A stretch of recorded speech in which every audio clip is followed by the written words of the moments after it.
So you're thinking about buying a Tesla, or maybe you already own one, and you're wondering if Tesla's full self-driving software package is really worth $8,000. Now that is a lot of money, and it's a tough question to answer, but I'm going to give you as much information as I possibly can in this video to help you make that decision. So let's get into it. So I briefly want to start with what you get if you do not buy full self-driving, but you do drive a Tesla, because it does come standard with some driver assistance features. You will get Tesla's autopilot, which is traffic-aware cruise control along with auto steer lane centering. So traffic-aware cruise control can hold your speed just like normal cruise control can, but in addition to that, if there's a slower car in front of you, it will slow down and match the speed of that car until they're out of the way and then go back up to your set speed. On top of that, auto steer will keep you centered in your lane, and that's about it. It's not going to make right turns or left turns or use stop signs or traffic lights, but this is a little more advanced than what you'll get from a lot of other manufacturers. If there is a bend in the road, even if it's a really sharp bend, as long as it's not a full actual like right or left turn, autopilot is pretty much always going to be able to handle all of these. It will keep you centered in the lane all the way around a full bend if this is on the highway, off highway, or anything like that. Now, for the most part, Tesla kind of pushes you to use autopilot mostly on the highway, but you can enable it pretty much anywhere that has lane lines, and it does work really well. Now, if you need to change lanes on autopilot, you're going to have to do that manually. So if you're doing that a lot, it can be a little annoying to have to disengage the system by turning the wheel or by turning it off and then repositioning yourself in the next lane and turning autopilot back on. It's not the end of the world. I wouldn't say that lane change feature alone is worth, say the $8,000, but it is something to keep in mind. Now, autopilot will come with Model 3, S, X, and Y, but there is one Tesla still missing standard autopilot, and that is the Tesla Cybertruck. The Cybertruck's in a really weird spot right now where it does have pretty much full FSD. It's missing a couple features we'll touch on, but it doesn't have autopilot. So if you buy a Cybertruck and you do not buy full self-driving, you're going to be manually driving yourself all over the place because it does not have autopilot, which is kind of weird. Now, on top of that, all Teslas do come standard with safety features that are common on a lot of manufacturers, including automatic emergency braking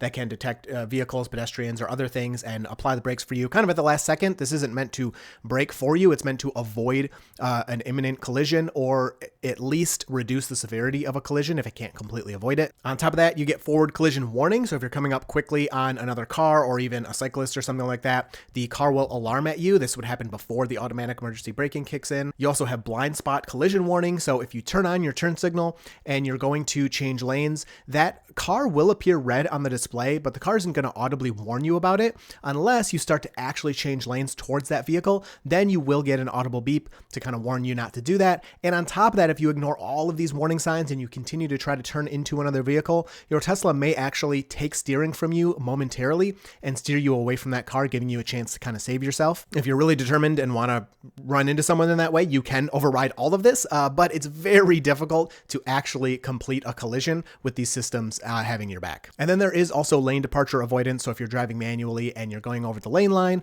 autopilot will kind of beep at you, and it may even correct you again and put you back into your lane. These features are optional for the most part. You can turn them on and off in the settings, but they are really nice to have enabled. I will also note the lane departure avoidance is much more sensitive when you first turn autopilot off. I think the car is maybe thinking, they thought autopilot was on, autopilot's not on, and they're drifting out of the lane. They're probably not realizing, and it'll beep at you a lot more readily. In that scenario, I wanted to bring that up because it's going to come up later in the video. So that's what you get if you don't buy full self-driving. Well, what if you do buy full self-driving? Well, the idea is that right now it's full self-driving supervised, and while we do have to pay attention, the cars, for the most part, have the capability to go from point A to point B with you doing pretty much nothing. So for pretty much all of this video, the perspective is going to come from a hardware 4 Model Y, which has all of the current full self-driving capabilities. I'll get a little more into the nitty-gritty of what's missing on other vehicles a little later, but I did want to point that out.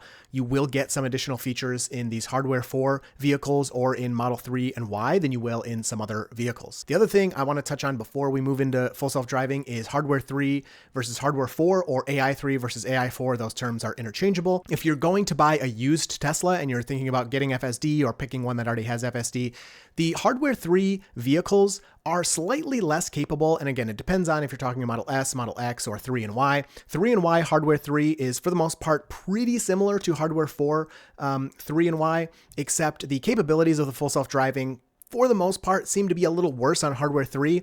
Now, if you're not like somebody who's really fixated on this stuff and paying attention all the time, and you hop in a hardware 3 or hardware 4 full self-driving Tesla, you're probably not really going to notice the difference, to be honest. But if you're comparing these systems side by side, or you're watching a lot of videos or checking them out, you will probably start to realize that the hardware 4 vehicles tend to make less mistakes or need less interventions, and can kind of get you more capably from point A to point B. Now, that doesn't mean hardware 3 vehicles are running off the road or missing turns or anything like that, but they're just not quite as smooth, not quite as competent or confident or good at what they're doing. So if this is something you really, really care about, you probably want to aim for a hardware 4 vehicle. If you'd rather save a bunch more money and get a used Tesla and not really care that much about it, then hardware 3, especially on a Model 3 or Model Y, is going to get you pretty much all of this stuff. And that's as of today. Now, Tesla has kind of said that they're going to retrofit any hardware 3 vehicles that own full self-driving with hardware 4 to bring it up to the unsupervised capability, which we'll talk about later and, maybe is coming, maybe not. But I wouldn't bank on that. I would just kind of pick based on what's available at the time of your purchase, and then be hopeful that it'll get better and better, which for the most part we have seen with FSD, over the past 3 or 4 years. But you don't want to purchase it and then be like, yeah, it's coming later, and then it doesn't, because that's always a possibility, of course. So moving on to full self-driving. So before we get into the actual driving from A to B part, you do get some additional features, including dumb summon, which is basically you can use your phone to move the car back and forth to help you get in and out of a parking spot or into a tight garage or something like that. It's actually a really useful feature. I use it often if I need to move my car out of the garage really quickly. I'll just pull out my phone and move the car out. It's a lot quicker than me hopping in the car, putting it in drive, pulling forward, blah, blah, blah, and doing all that. I can just use my app, move the car out of the way, do what I got to do, use the app again, and move it back. It is actually really useful. On top of that, you get actually smart summon. Now, older S and X won't have this yet, but it's supposed to be coming. Again, it's supposed to be, but you can't really bank on that. But if you do have this feature, the car can come pick you up in a parking lot from a pretty decent distance. It's basically, think you'd walk out of the store and it's raining outside. You could use your phone, call your car to the front of the parking lot, hop in, and not have to walk across the parking lot. Now, personally, I don't use this feature that much. I find it to be a little bit rude. The car is a bit slow, which again, I totally understand. It needs to be safe and everything, but with a top speed of 5 miles per hour, even in a parking lot, it's not really as fast as most people drive. Pay attention next time you're in a parking lot. You'll see you probably go 10 to 15-ish miles an hour. Of course, depending on the scenario, if there's a million people everywhere, you might be going 2 miles an hour. But an empty parking lot, you really don't go quite that slow. So actually, smart summon can kind of just be annoying and in the way. And again, if I can just walk to my parking spot, I find it rude to pull my car up, get in everybody's way, walk over to my car, hop in, and make everyone wait. Now, I do use this feature if it is raining and it's not too busy out. I actually find it pretty useful. I don't have to walk through, a bunch of rain, but keep in mind in these inclement weather conditions, or if there's snow or something, it's going to drive even slower. So you might see 2 or 3 miles per hour. The thing is just crawling. But again, if the parking lot's not busy, it's a fun feature and it's very cool to show to people, and it is useful sometimes, but I don't use it all that often. Now, it is worth noting that Cybertruck does not have summon or smart summon. Cybertruck is missing several things, which we'll continue to touch on in this video. But if you're going for Cybertruck, as of the making of this video, you're not going to have access to either of those features. Now, moving into full self-driving itself, driving from point A to point B, and kind of thinking about that $8,000 purchase. And I should also mention, instead of the $8,000, if you don't want to spend that much, you can subscribe to Full Self-Driving for $100 a month. Now, of course, all of these financial decisions are pretty personal, so you'll have to decide for yourself, but it really depends on how long you're going to keep the car. If you're going to keep the car more than about 6 years, then just paying the $8,000 or putting it into your vehicle's financing when you first purchase the vehicle makes a lot of sense. It's going to be less than $100 a month over that, 6.5 or 7 years that you keep the vehicle. If you're going to be less than 6 years, then of course you'd only want to pay the $100 a month. And on top of that, what's really nice is if for whatever reason you aren't going to use the car much, or you don't think it's worth it at the time or whatever, you can just stop paying. You don't have to pay the $100 a month. You can lose your FSD, just use the basic autopilot. And then if you miss it, or it gets a big update and it's way more capable or whatever, you can be like, hey, I want this again. You can, then pay the $100 a month again, and you'll be paying even less money than if you had purchased outright. And if you're thinking about potential savings by subscribing to Full Self-Driving instead of buying outright, another great way to save money is to avoid scams, including identity theft and phishing. And you can do that with today's sponsor, Delete Me. Delete Me can remove your personal information that has been put all over the internet. Data brokers are sneaky entities that collect your information either illegally or legally and sell that information to other third parties. Those third parties could use your personal information to advertise to you or to outright scam you. Who knows what could happen if your personal information, including your phone number, address, email address, social security number, family members, all kinds of things are being collected and sold to third parties. This is where Delete Me comes in. They go to these data brokers and request your data be taken down, which is a legal obligation. Now, you maybe could do this yourself, but there are hundreds or even thousands of these data brokers out there, and it can take hours and hours of time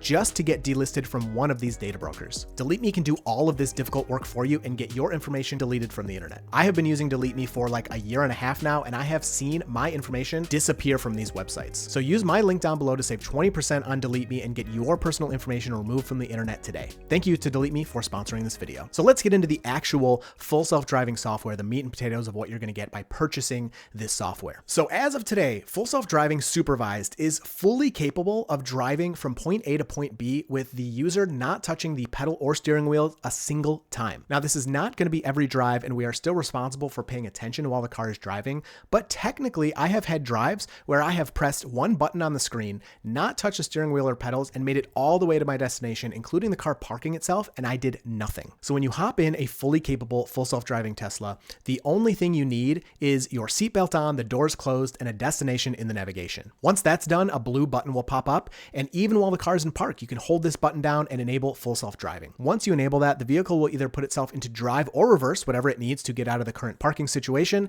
and get going on its way. Full self-driving can handle right turns, left turns, roundabouts, highway entrances and exits, and pretty much any common traffic scenario that you're going to encounter. On a normal drive, just think about something that you do daily.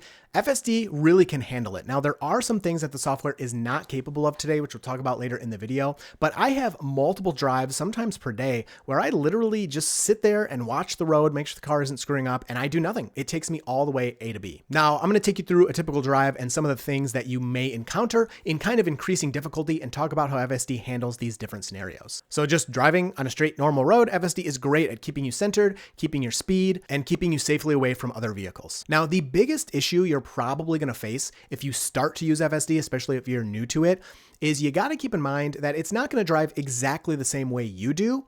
And that doesn't necessarily mean it's wrong, but you may not always enjoy what it's doing. Now, I'm not even going to give specific examples of too fast or too slow or taking turns too sharp or whatever, because everybody just drives slightly differently, even though they may all be driving within the law. But the fact is, FSD is not going to be able to drive exactly the same way that you do, and this can initially turn some people off. So when you first start using the software, especially if you really want to give it a go, try to keep in mind the vehicle's not going to drive exactly the same as you. Try to just sit back, relax, and watch the vehicle, see what it's doing, let it kind of do its thing. With this in mind, I think people can be a lot more impressed with FSD, especially if they use it in areas that they are not familiar with. On local roads, we know every pothole, we know how fast and slow people go, we know where the cops are hanging out so we can slow down, we know where the stop signs are. So we drive much differently in these areas we are familiar with than areas we're not familiar with. You probably drive a lot slower if you're on vacation in a place you've never been, you don't know the roads, you don't know if there's potholes or debris in the road or whatever is going on. Think of FSD as driving like that. Full self-driving, for the most part, there will always be exceptions, of course, but for the most part feels extremely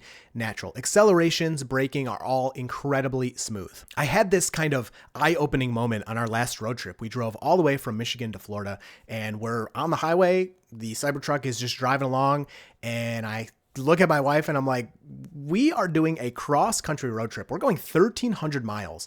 And I am barely using the steering wheel or pedals. I mean, I maybe use the steering wheel or pedals for, let's say, 1% or even 5% of the miles going from Michigan to Florida.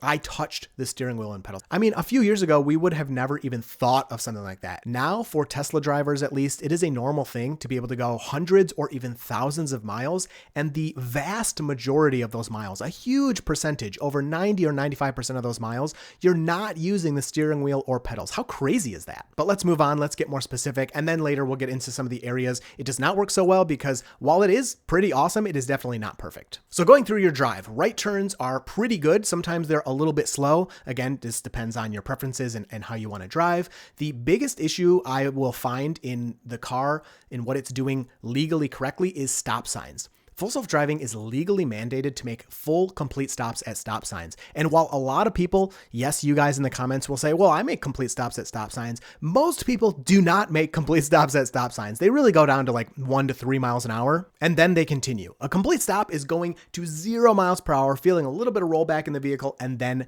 continuing. If you are commenting right now, I make complete stops at stop signs, I encourage you to put a camera in your car, let it record for like a week, try to forget that you're recording, and watch yourself at stop signs. Yes, I'm sure there's a couple of people out there that actually get to zero and sit there for a second, but the majority of people are not making complete stops. Now, while I can't exactly fault Tesla or Full Self-Driving for doing a legal maneuver, it can confuse drivers around you because, again, people are not used to seeing other people do complete stops. So if you're approaching a stop sign and you're getting there first and the other person gets there slightly after you, so it's your turn to go, they're not used to you then stopping and sitting there for a second and then continuing. So once they see you're not going, they go, oh, this person doesn't know it's their turn. And they start to go, and you'll get this kind of awkwardness sometimes between the two vehicles. It's nothing dangerous, but it is a scenario you'll encounter often because I'll say it one more time, humans are not used to seeing or doing complete stops. Outside of that, moving on to left turns, they are very good. So talking about an unprotected left, saying oncoming traffic has the right of way and you have to wait to turn left for them, FSD is very good. It'll wait. It can see really long distances now, which wasn't always the case.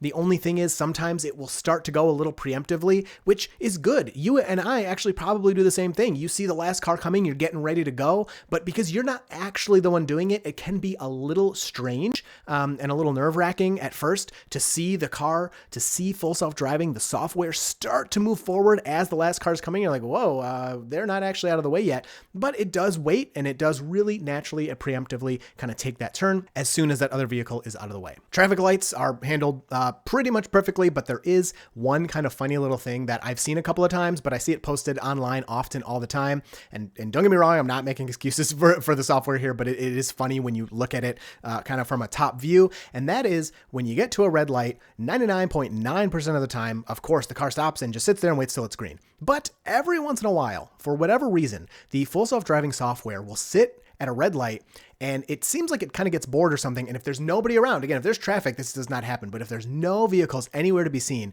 the software will just kind of start to creep right through that red light. And it's almost like the software is getting bored, or it's saying like, maybe this red light is broken and it's never going to turn green. There's nobody around anyway. It's safe to move forward. Again, it's totally illegal. It 100% should not do this. I'm not saying that that's a good thing.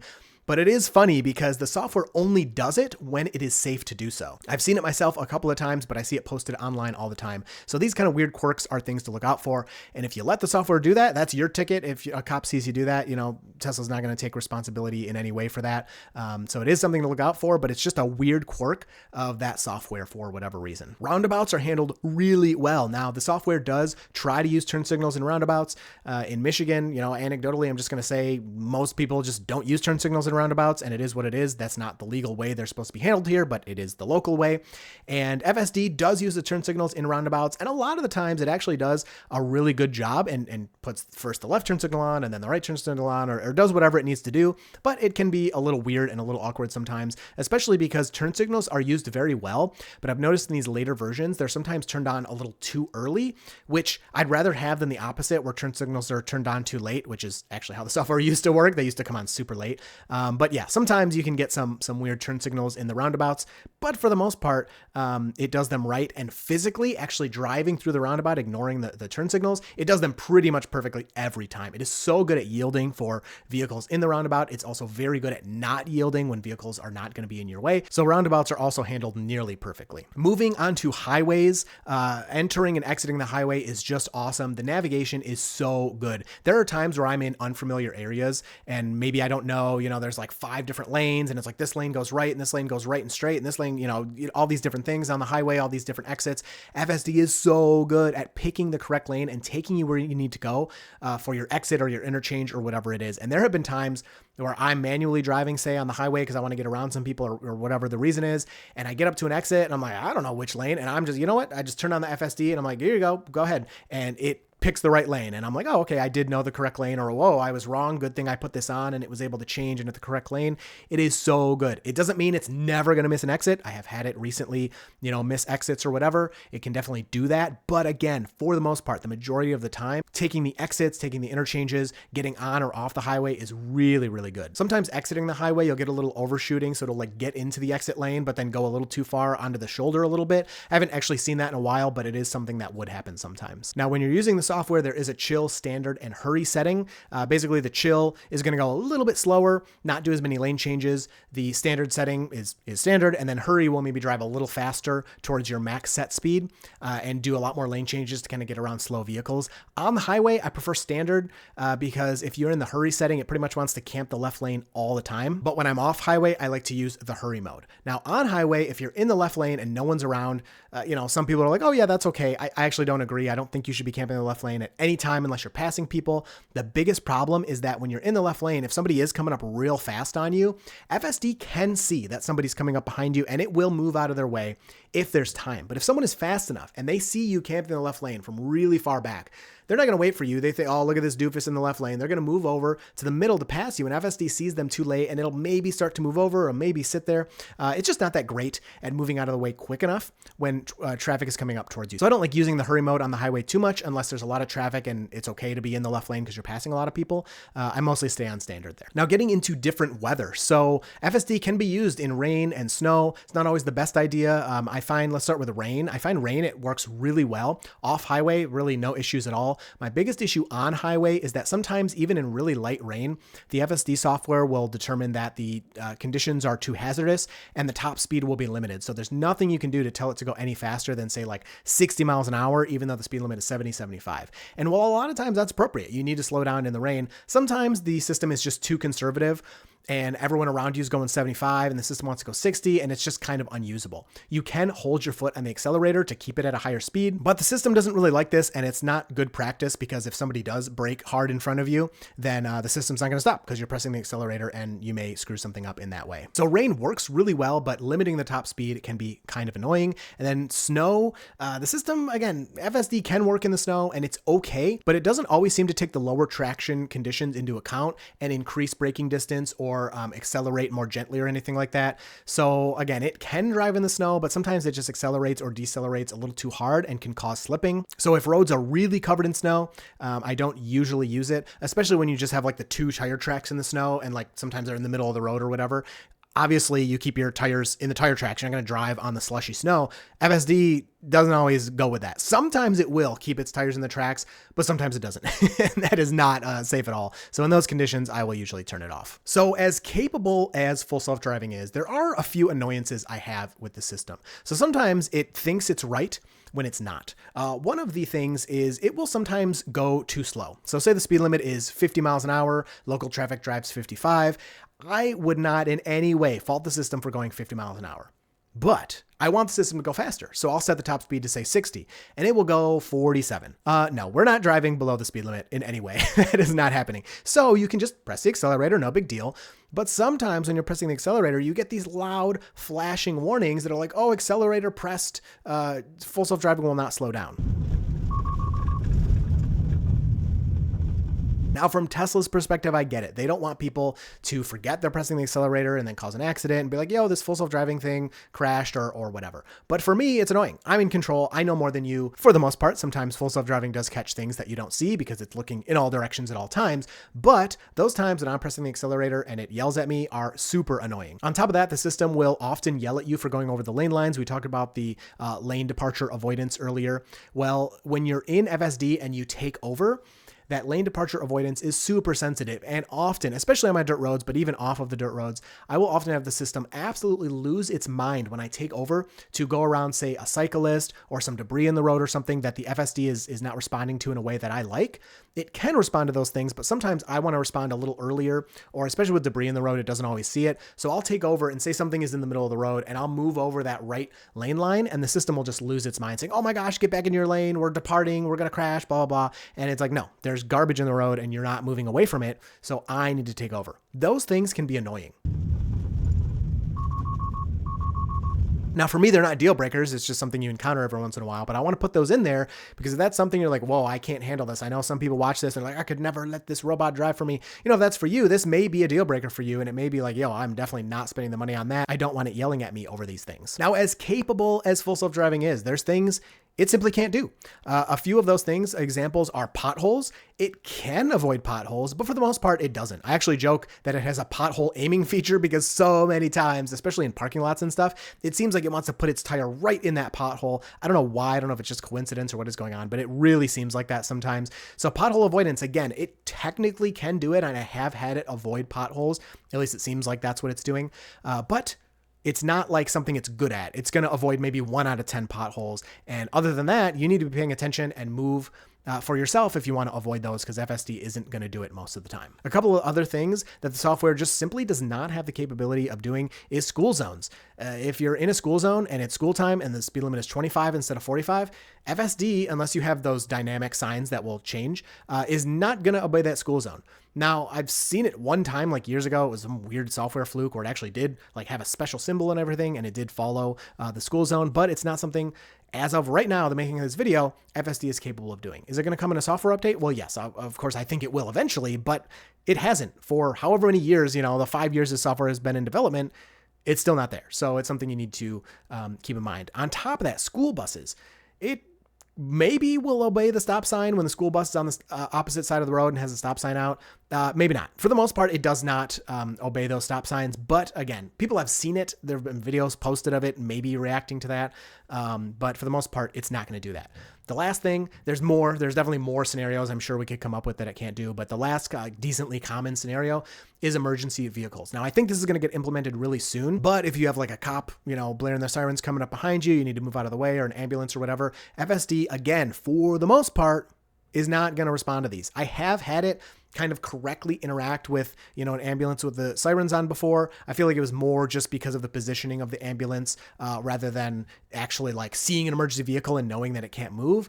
And there have been videos posted online of every once in a while it will seemingly correctly respond to an emergency vehicle. But again, it's not an exactly supported capability that is happening every time. So for the most part, again, if there's an ambulance or whatever, you're going to have to take over in that scenario and do it for the car. Now, another annoyance I want to talk about is the in-cabin monitoring. So as of now, you don't actually have to use your hands. You can just sit there, and as long as you're looking forward, the camera in the cabin will see that you're looking forward, and it's all good. It's not going to nag you at all. Now, Tesla doesn't actually advertise this. If you look at their website, they say that full self-driving is for an attentive driver with their hands on the wheel ready to take over. But the truth of the actual use of the system today, if that camera again can see your eyes, you don't have to use your hands. Now, this is an awesome experience. It really makes it feel a lot more futuristic than when we used to have to dangle our hand on the wheel. But it comes with an annoyance in that if you want to use your center screen to change your nav or change a song or look at something, you got about 1 second or maybe 2 seconds before this thing starts blaring at you and yelling at you. Now, from Tesla's perspective, I get it.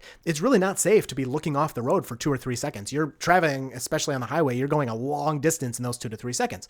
Again, logically, it makes sense. But practically, when I want to just change the nav really quick or, hit a button, it doesn't make sense and it gets super annoying. Now, what I do to combat this, there's really 2 things. If you're wearing sunglasses, you still don't have to touch the wheel, but the system is not quite as sensitive. It's looking more at your head position. And so you can kind of do your stuff and it may tell you to put a hand on the wheel, but it's not going to be so aggressive and do the loud alarm and kind of nag you so much. The other thing that I will do is if you're wearing a hat, you can keep the brim a little low. And if the camera cannot see your eyes, it will no longer use the attention monitoring is what it's called. So you don't have to put your hands on the wheel, and you will have to then put your hands on the wheel because it cannot see your eyes. Now, you can't completely cover the cabin camera. It doesn't let you do that. The system won't work, but you can wear that hat and then you'll have to keep a hand on the wheel, but you can kind of adjust some of the stuff on your screen. That's how I deal with it. Now, on top of this, if you get too many strikes while you're driving in FSD, say you look away from the screen too many times and it yells at you a bunch of times, it will disable full self-driving for the rest of the drive.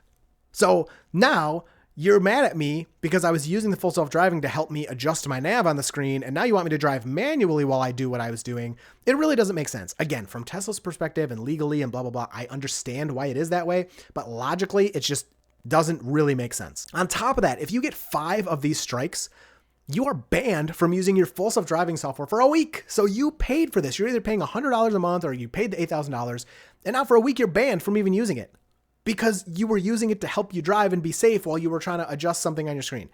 It's crazy. Now, to be fair, I've only ever had one of these strikes the entire 4 or 5 years I've been using the software. But It's kind of a crazy scenario. And the thing it's going to nag you the most about is if you pick up your phone, that's when it really gets mad at you, which is good. It should do that. But there have been false strikes. There have been people banned when it kind of doesn't make sense. So will this software actually ever be unsupervised? And what does unsupervised even mean? So Tesla supposedly is going to have its unsupervised robotaxi service launching in June in Austin. So a geofenced area, whatever that area is, you'll have Teslas that could pick you up and drive you with no driver. And that is really cool. And we'll see if it happens. A lot of people don't think it's actually going to happen at that time because Tesla's been saying this for, 8 years. They're going to have unsupervised FSD. I think we're probably actually pretty close to having something small and geofence like that, just because the system is so capable that if you limit where it can go and you're monitoring it remotely at the same time, I do think you could make it work right now with what we have on our vehicles. But does that mean you buy, a Tesla today and then next year you can sleep in the back seat on the way to work? I'm highly skeptical of that. I don't think that I'm going to be seeing that on my vehicles within the next year. A lot of people think I'm stupid for saying that, and a lot of people think no, duh, of course. It's really hotly debated, and you just kind of got to guess for yourself. The fact is, right now, today, it's not unsupervised. So I would not spend this money with the idea that it is eventually going to be unsupervised, because you just don't know. Nobody knows exactly what we need, because if Tesla or anyone else knew exactly what you needed to make this work, we would have the robotaxis out there and they'd be running, right? On top of that, what does unsupervised mean? I believe what I do think we could see relatively soon is unsupervised, meaning that you are in the vehicle, you are sitting in the driver's seat, and you could take over, but you don't actually have to pay that much attention to the road. Now, legally, even if Tesla says yep, this thing can drive you and you can just, sit there on your phone and not look around, and if you get in an accident, we'll, be liable for that. That doesn't mean that I can actually do that, because if a cop sees me, looking at my phone, even though my Tesla's driving, I'm getting pulled over, I'm getting a ticket. So legally, it's not capable right now. But I do think relatively soon we could see something from Tesla that says, okay, your vehicle's unsupervised now. We need you sitting in the driver's seat. You gotta be conscious. You can't be sleeping. You gotta be ready to take over if the system needs help. But it's at a point where we don't really care if you're looking at the road. We don't really care if you're paying attention. I do see that coming relatively soon, and I think that will be a huge leap and a huge improvement in the user experience. But getting all the way to the end of unsupervised, where I could go into work and then send my car out as a robotaxi with nobody in the driver's seat, and it could do everything and get back to me without needing any help, that I think is very far away. Hope I'm wrong, but that's what I think. So is full self-driving actually worth $8,000 or $100 a month? Well, it's a difficult decision. That's a ton of money.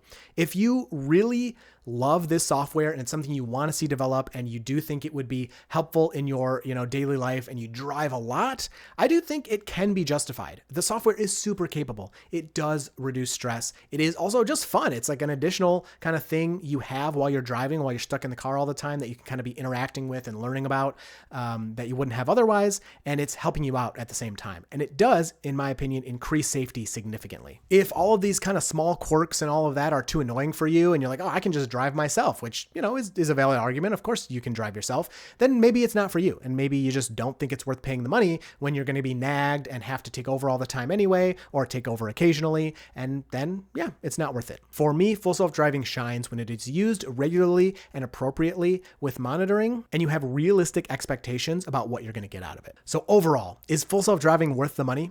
Well, the answer to that is